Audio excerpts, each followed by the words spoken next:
The opium den was dark, suffocating, and heavy with the acrid scent of burning poppy. Smoke clung to the air like a shroud, stinging the eyes and throat. Men and women lay slumped in the corners, their gaunt faces bathed in flickering candlelight, the glow casting long, haunting shadows on the walls. Their eyes, glassy and vacant, reflected a life drained of hope as they inhaled deeply from their pipes, disappearing into the numb, dreamlike oblivion that opium provided. The distant murmur of Canton's bustling streets outside was barely audible here, where time seemed to stand still. It was a place of silent despair, and at its heart lay a nation in crisis, a crisis that would soon engulf an empire in flames. How had it come to this? Opium's journey to China stretched back centuries, a path marked by greed, exploitation, and eventually, addiction. While opium was first introduced to China by Arab traders in the 7th century, it remained largely medicinal. It wasn't until European merchants, particularly the British, began to exploit it that its recreational use spiraled out of control. What had once been a rare luxury became a tool of control, wielded with devastating precision. And then, on the horizon, the unmistakable silhouette of British ships appeared, their sails billowing as they approached Canton's harbour. These weren't just trade vessels, they were symbols of a looming storm, laden with opium, a drug that had already ensnared millions and now threatened to unravel the very fabric of Chinese society. One witness described the arrival of British opium ships as a slow-moving plague, creeping toward us under the guise of trade. The question hung in the air: how could a nation so ancient, so proud, be brought to its knees by this foreign poison? By the early 19th century, the British Empire had become hopelessly addicted, not to opium, but to Chinese goods. Silk, porcelain, and especially tea were in high demand. The problem? China needed little from Britain in return. This trade imbalance bled silver from British coffers. And so, the British turned to opium, grown in British-controlled India. It was their solution to the problem, a solution that came in small, tightly packed chests marked with the poppy flower. What drove the British to this? Was it pure greed, or were there deeper motives at play? Was it a cold calculation, knowing that flooding China with opium would secure British dominance? Or was it the simple pragmatism of maintaining their empire's wealth and power? The opium flooded into China with devastating results. Addiction spread like wildfire, tearing apart families and entire communities. In Canton, once thriving homes became shadows of their former selves. As fathers wasted away in dens, sons abandoned their work, and mothers wept over lost futures. Even the imperial court wasn't immune. Officials themselves succumbed to the poison, weakening the Qing government's ability to respond to the growing crisis. By 1838, the British East India Company had smuggled over 40,000 chests of opium into China annually. Entire cities felt the crushing weight of addiction. Imagine walking through a city plagued by this scourge. The once vibrant markets now lined with hollow-eyed men, too weak to stand, their gaunt hands trembling as they reached for another pipe. The streets, usually filled with the sounds of commerce and life, reduced to a quiet murmur, as if the soul of the city had been drained. What did the future hold for a society where so many of its people had succumbed to this foreign vice? The stakes were higher than most realized.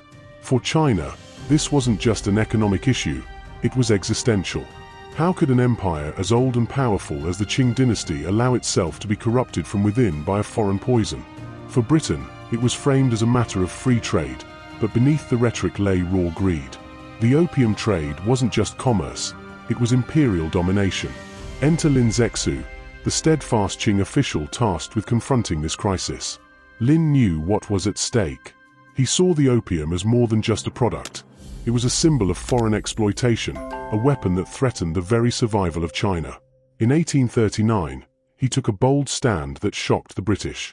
Seizing over 20,000 chests of opium, Lin publicly destroyed them, mixing the drug with lime and salt before dumping it into the sea. The spectacle was defiant, a message to Britain. China would not sit idly by as it was poisoned. Lin's stance raised questions. Was he too idealistic? Did he truly believe that an empire like Britain would halt its profitable trade because of moral persuasion? He sent a letter to Queen Victoria, appealing directly to her. "Your Majesty, why do you allow such a toxic poison to be brought into China? We plead for your mercy. Stop this trade of death." His words were clear, but were they realistic?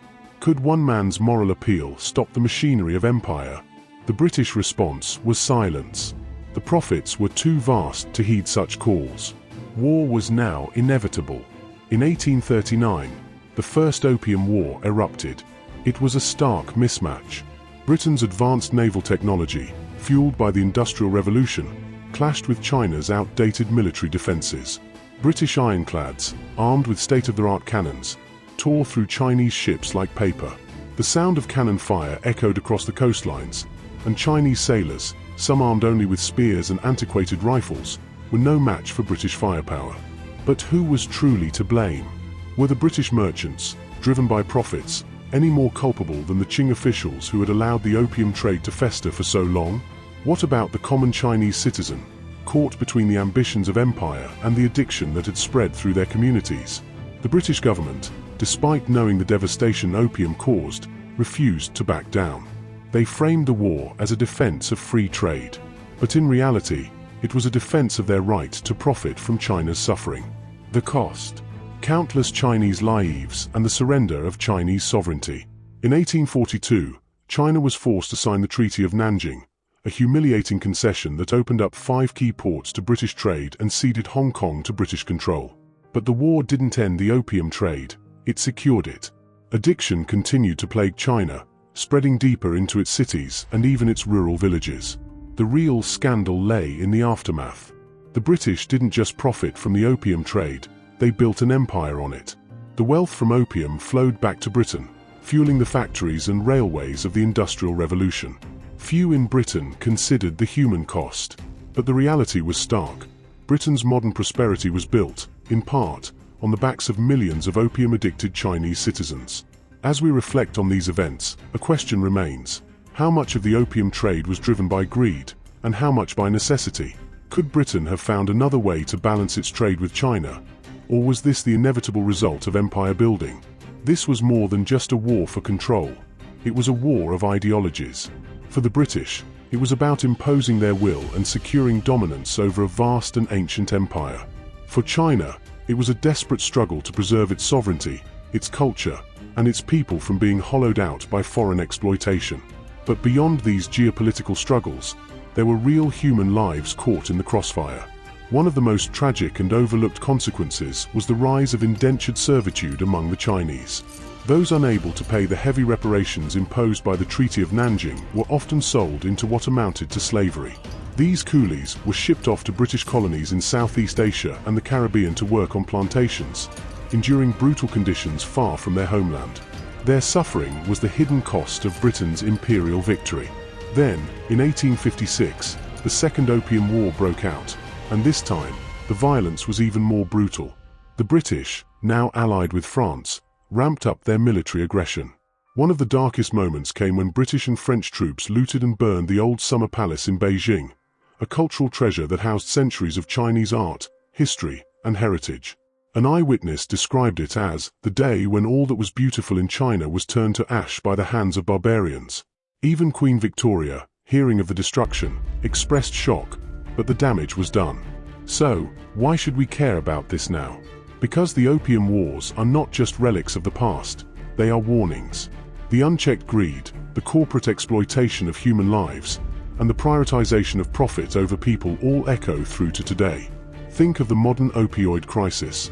Pharmaceutical companies, like the British merchants of the 19th century, pushed addictive drugs for profit, leaving devastation in their wake. The parallels are chilling. History isn't just a story we tell, it's a mirror we hold up to our own time. The lessons of the Opium Wars are clear. Unchecked greed leads to human suffering. This is a cycle we must break, or risk repeating the same mistakes that brought China to its knees. What do you think? Do the lessons of the Opium Wars resonate with what's happening today? Leave a comment and let us know your thoughts. Subscribe to War and Wisdom in History, where we explore the stories that shaped our world and reveal the connections to today. Don't forget to hit the notification bell so you don't miss future content. If this video made you think, give it a like and share your perspective in the comments. Stay curious, seek wisdom, and we'll see you in the next chapter of history.